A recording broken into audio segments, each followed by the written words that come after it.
Hi, listeners. Stories have so much power, and so does whoever controls the narrative. It is time that we dissect and analyze these stories. I am Vipul, and this is WokeTales.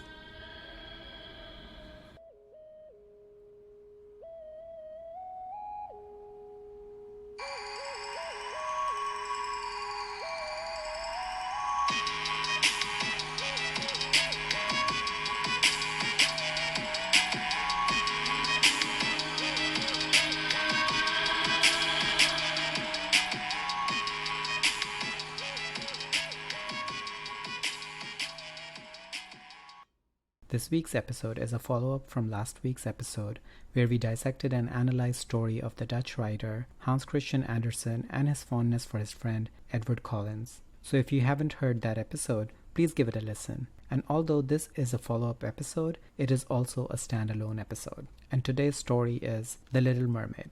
I will be narrating the original story by Hans Christian Andersen, published in 1836, and there are other versions y'all might be familiar with, like the Disney's Little Mermaid, and we will bring that up in the dissection and analysis after the story.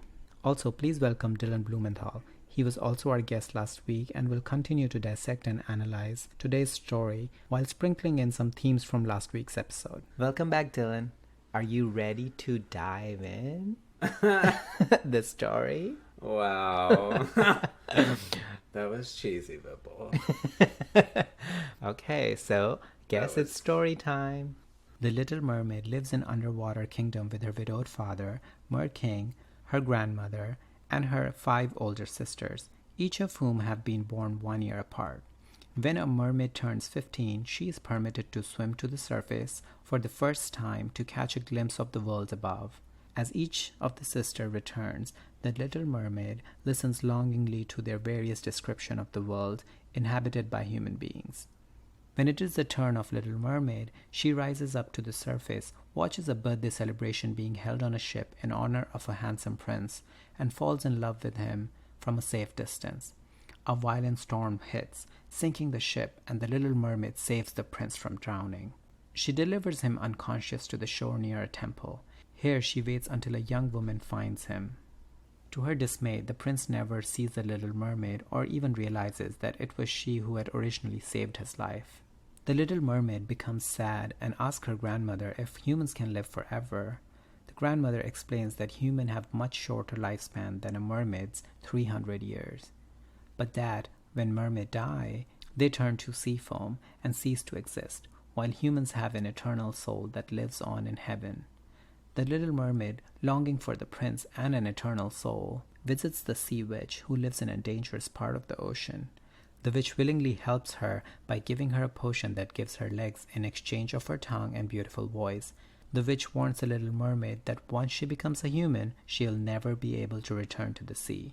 Consuming the potion will make her feel as if a sword is being passed through her body. Yet, when she recovers, she will have 2 human legs and will be able to dance like no human had ever danced before. However, she will constantly feel as if she is walking on sharp knives. In addition, she will obtain a soul only if she wins the love of the prince and marries him, for then a part of his soul will flow into her. Otherwise, at dawn on the first day after he marries someone else, the Little Mermaid will die with a broken heart and dissolve into sea foam upon the waves. After she agrees to the arrangement, the Little Mermaid swims up to the surface near the prince's castle and drinks the potion. The liquid felt like a sword piercing through her body, and she passes out on the shore naked. She is found by the prince, who is mesmerized by her beauty and grace, even though she is mute. And most of all, he likes to see her dance, and she dances for him despite suffering from excruciating pain with every step. Soon the Little Mermaid becomes Prince's favorite companion and accompanies him to many of his outings, but he does not fall in love with her. When his parents encouraged him to marry the neighboring princess in an arranged marriage, the prince tells the Little Mermaid he will not because he does not love the princess. He goes on to say he can only love the young woman from the temple who he believes rescued him. It turns out the princess from the neighboring kingdom was the temple woman, as she was sent to the temple for her education. The prince declares his love for her, and the royal wedding is announced at once. The prince and the princess celebrate their new marriage on a wedding ship, and the little mermaid's heart breaks. She thinks of all she has sacrificed and of all the pain she had endured for the prince. She despairs, thinking of the death that awaits her. But before dawn, her sisters rise out of the water and bring her a dagger that the sea witch had given them in exchange of their long, beautiful hair. If the little mermaid kills the prince and lets his blood drip on her feet, she will become a mermaid once more. All her suffering will end, and she will live out her full life in the ocean with her family. However, the little mermaid cannot bring herself to kill the sleeping prince while with his new wife. She throws the dagger and herself off the ship into the water just as the dawn breaks. Her body dissolves into foam, and instead of ceasing to exist, she feels the warm sun and discovers that she had turned into a luminous and ethereal earthbound spirit, a daughter of the air. As the little mermaid ascends into the atmosphere, she is greeted by other daughters who tell her she has become like them because she strove with all her heart to obtain an immortal soul. Because of her selflessness, she is given a chance to earn her own soul by doing good deeds for mankind for 300 years, and will one day rise up into heaven. The little mermaid lifted her glorified eyes towards the sun and felt them for the first time filling with tears. On the ship in which she had left the prince, there was life and noise, and she saw him and his beautiful wife searching for her. Sorrowfully they gazed at the pearly foam, as if they knew she had thrown herself into the waves. Unseen, she kissed the forehead of the bride and fanned the prince, and then mounted with the other children of the air on a rosy cloud that floated through. After 300 years, we will float into the kingdom of heaven, one of the daughters of air said. And we may even get there sooner, whispered one of her companions. Unseen, we can enter the houses of men where there are children, and for every day on which we find a good child, who is the joy of his parents and deserves their love, our time of probation is shortened. The child does not know when we fly through the room and we smile with joy at his good conduct, for we can count one less year of our 300 years. But when we see a naughty or a wicked kid, we shed a tear of sorrow, and for every tear, a day is added to our time of trial. So Dylan, now that the story is over, as you know that this was the original version of The Little Mermaid, and it is a little bit different, I would say like a lot different actually from the Disney version. Do you know the Disney version? Do you remember it? Or you want me to give a quick summary? Yeah, I think a quick summary would be helpful. Okay, so The Little Mermaid is Ariel. Her father, King Triton, has forbidden contact between merpeople and humans. But Ariel is all about humans. She is intrigued and travels to the ocean surface and witnesses a birthday celebration of a prince, Prince Eric. A sudden storm hits and Ariel saves the drowning Eric, brings him to the beach and sings him a song. Upon waking, Eric has a vague impression that he was saved by a girl with a beautiful voice. Ariel is lovesick and strikes a deal with the sea witch, Ursula, to transform her into human for 3 days. Ariel must receive a kiss of true love from Prince Eric. Otherwise, she would transform back into a mermaid and on third day belong to Ursula. As payment for legs, Ariel has to give up her voice, which Ursula stores in a shell. Eric grows fond of human Ariel, and this angers Ursula, who disguises as a young woman and starts singing in Ariel's voice. Eric recognizes the voice and plans to marry disguised Ursula on a ship. With the help of various animals, the shell around Ursula's neck, which had Ariel's voice, breaks, restoring Ariel's voice. Realizing Ariel is the girl who saved his life, Prince Eric rushes to kiss her, but Ursula kidnaps Ariel. There is a fight between Ursula and Eric, and he defeats and kills her. Ursula dies, and King Triton, seeing that Eric saved Ariel, realizes their love and changes her into a human, and the two finally kiss. All right. Okay. Thank you for that. Yeah, so refresher. So you can see there are to a certain extent similarities between the two versions, but Disney took creative liberties and made changes not just with making the ending happier with Ariel and Eric getting together, but also changed the narrative. So while we discuss the story, we can also compare these two versions. All right. Okay. Sounds good. And you were present last week for Hans Christian Andersen's life story, and seems like now we have 3 versions. We have the writer's life story, which inspired him to write the original Little Mermaid, which inspired Disney's version. So we can probably dissect and analyze all these in a layered fashion. Damn, this is an exciting episode. Right? All right. I think we can do it. Okay, so what are your initial thoughts? Well, I think when I first started listening to the story that Hans Christian Andersen wrote, I definitely saw the similarities between that story and the story between him and Edward from last week. Right.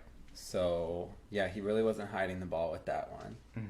I mean, in that case, I see Andersen as the Little Mermaid and Edward as Prince Eric. And then the fact that they never realize what one means to the other, even after it's too late. It's kind of a tragic romance. And so I think in those respects, the real-life version and then Hans Christian Andersen version are very similar. In real life, Edward is very fond of Andersen, but not as a romantic partner. Right. And so is Prince in the story, Little Mermaid, that he's fond of the Little Mermaid, but not necessarily in a romantic form. Right. Well, and that's interesting because I think what Hans Christian Andersen is suggesting in his story is that Edward has feelings for him, but is just unable to realize them. Because in the story, the prince, he's mistaken as to who his true love is. The prince just loves the person that saved him. And he thinks that it's this princess, but it was actually the Little Mermaid. So I think that message that Hans Christian Andersen is trying to send is pretty powerful. Also, another parallel we can draw is that Ariel has to give up her voice. And to me, it feels like Andersen and Edward not having the voice to express and embrace their feelings. And also queer people in general at that time, and to a certain extent even today. Yeah, I saw that parallel whenever I saw the fact that the Little Mermaid is never really able to tell or able to get the message across to the prince that it was me that saved you. I'm the one you love. Right. And that character development device of taking the voice away from the Little Mermaid, Hans Christian Andersen definitely used his voice, but it was as though he weren't speaking in his eyes because Edward never really acknowledged what he was saying. Right. Yes. Yeah, no, I think that's very aptly put, the parallels between the story and the real life. So, between the Disney version and between the original story, which one do you like better? Well, as you know, I am studying for the bar exam this summer. And one of the major topics that's tested on the bar exam is contract law. Yeah. And so it's just instinctual for me at this point when I'm reading anything to like kind of look for legally significant facts. And Hans Christian Andersen's story is just full of contract terms. And so is the Disney version, but the Disney version is just so, I mean, there's breach of contract everywhere. Right. There's the agreement to exchange the voice for legs. Okay, that's fine. That's a contract. But in the Disney version, it's not, or it is, but it's a contract that is breached by Ursula because Ursula is fraudulently acting around it. By trying to influence the outcome of the interaction between Ariel and Prince Eric. Right. Which doesn't happen in the original Hans Christian Andersen story. You know, so apart from the things that pop out at me because, you know, all I've been doing for the past couple of weeks and will continue to do for the next month and a half is study for the bar exam, I think apart from all of that, I thought it was interesting that Ursula is vilified in the Disney version. The Sea Witch in Hans Christian Andersen's version isn't as vilified. I mean, she doesn't really come across as like maybe someone you want to mess with because of like the power she has. Right. And like, so you wouldn't want to cross her. But in the Disney version, they just go a step beyond that and say, you know, not just that, but she's wicked and she's evil. Right. I personally like the original version. And even though it might have some issues with it, but between Disney and that, I definitely prefer the original version. And I don't know if you remember the Little Mermaid TV show. It was a cartoon show with weekly episodes, and my sister and I would love watching it. It was about Ariel's adventure as a mermaid living under the sea with her father and friends, Flounder and Sebastian. It was more about Ariel exploring the ocean and going on adventures, getting into trouble with Ursula and other sea creatures, but then getting out of it. We used to really enjoy it. But Disney movie is more about the romantic love. And I agree with your point about Ursula in the original version being more upfront with the contract, with all terms and conditions clearly laid out, be it will be painful to walk, or taking Ariel's voice, and Ariel knowingly accepted that, and there was no hidden clause. I thought the Sea Witch was this powerful badass character who lived in this dangerous part of the ocean by herself and no one messed with her. But Disney disappointingly pits women against each other and makes it about a competition over a prince. Ursula couldn't see Ariel and Eric together, and the bottom line becomes who's gonna get the man, and that is your value as a woman to score the rich prince as your husband. Another thing which I didn't like was that in the original version, there were no physical attributions associated with the Sea Witch.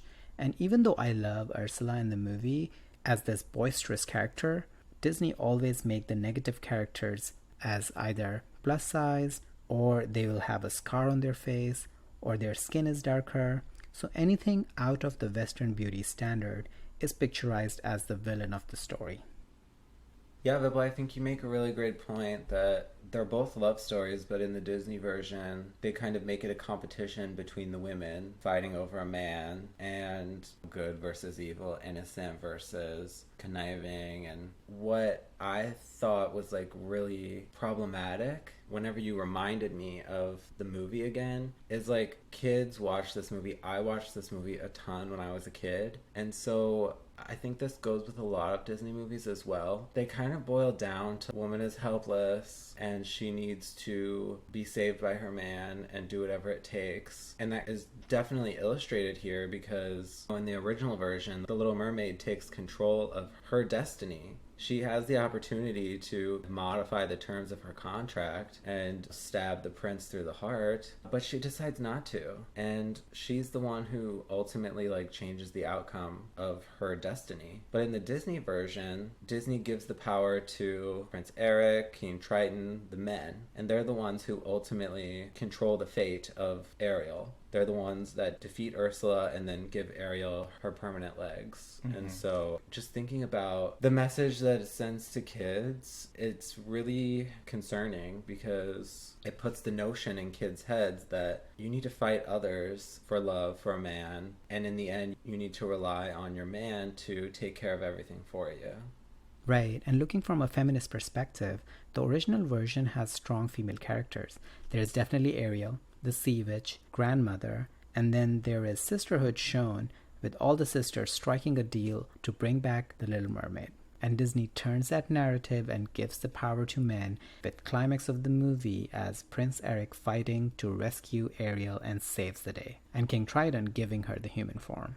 So even though motivated by love for a man, the original story is a feminist tale about a little girl going after what she wants and taking her own decisions. And keeping it real, I guess when you're 15 and you have a crush on someone and you get an opportunity to hang out with them, but you can't say anything, I think you might do it. Right. You know? Yeah. You can sit on the lunch table with them or something, but just don't say anything. Anyway, so would you have killed the prince and gone back to being a mermaid? Probably not. You know, I mean, well, I think anyone who is in the Little Mermaid situation, you know, I guess if it's true love, they would want that person to be happy. Mm-hmm. Okay, so I won't say probably not, but I'll say I would hope not. What about you? I would steal your answer and say I would hope not. And I would also hope that I wouldn't be in a position where I have to sacrifice so much to be with someone I love. But there are situations in real life where people sacrifice a lot to be with someone they love. A good example can be people immigrating to a different country, leaving behind their family, their whole life, to be with someone. And not just that, but people leaving their countries to find a better life, or to even just survive, can be extrapolated to Ariel's story, where she leaves everything she knows, her whole world, for a different life. Yeah, I agree. And, you know, sticking with, like, the theme of Andersen and Edward, I think that it can also be compared to when people leave their family because they have to, because of who they love. Mm-hmm. And maybe their family doesn't accept the fact that they love who they love, and so they have to leave for those reasons. Mm-hmm. And I think that ties in pretty closely with the inspiration behind the story too. Andersen was clearly trying to put it all on the line for Edward, but that wasn't reciprocated. Yeah, that's true. It was kind of tragic. So finishing this up, my last observation was how the story ended. Little Mermaid became a fairy, and since the story is for kids, there is some indoctrination that being good would help the fairy go to heaven, but being naughty will be bad for her. Yeah. Yeah, I kind of thought of it as like a guilt trip. Like, you tell your kids this story about a Little Mermaid and they really like her, and then whenever at the end of the story they find out that she's gonna go to heaven and get a soul if you be a good kid, it's kind of like guilting them into behaving, you know? So I definitely thought that was interesting. And what do you think? Do you think that this original story or the Disney version, which one is better for kids? I personally think the original version is better for kids because it doesn't have the extra drama like the Disney version has, apart from all the other problematic themes. So yes, I would definitely prefer the original version, and also the TV cartoon show, which was more about exploring, going on adventures, being curious, and getting out of trouble. And the ending is interesting, and I personally wouldn't have included it and finished with Ariel becoming a fairy, and that's it. But since it is there, I guess it's fine because it can be worse ending than suggesting kids to behave. Yeah. I definitely see your point, and I agree. I've never seen the cartoon. I didn't even know there was a TV cartoon, but yeah, I definitely think the original story, even though it's not as happy of an ending in terms of like romance, I think the overall message is definitely, something better for kids to hear. Right. On that note, I think it was a great discussion on the 3 versions, and thank you for coming on the show and diving into dissection and analysis of this story. Yeah, no, it was a lot of fun. Yeah, thanks for having me. So are you on any social media where our listeners can find you? Sure, I guess. Yeah, I'm not really big on social media, but I do have an Instagram, so people can follow me if they want to, but they don't have to. So my handle is DMBLUM. So yeah. Okay. Talking about Instagram, please check out our post for this episode on WokeTales podcast to see Dylan reprise the famous Little Mermaid, aka Ariel's pose, coming out of the ocean. I also want to take this opportunity to wish you all the best for your bar exam, and hopefully everyone listening can send their best wishes and positive vibes for your exam. Oh, thank you. So, on that note, I'll bring a new story next week, and bye for now. Bye. Bye. Let me know your thoughts on the story and our discussion by emailing me on woketalespodcast@gmail.com or through social media at WokeTalesPodcast on Instagram and WokeTalesPod on Twitter. And please rate, review, and like WokeTales Podcast, and don't forget to subscribe so you can easily access our weekly stories. If you have any story recommendations, or if you want to come dissect and analyze a story with me, give me a shout out on email or social media, because whatever you do, keep dissecting and keep analyzing.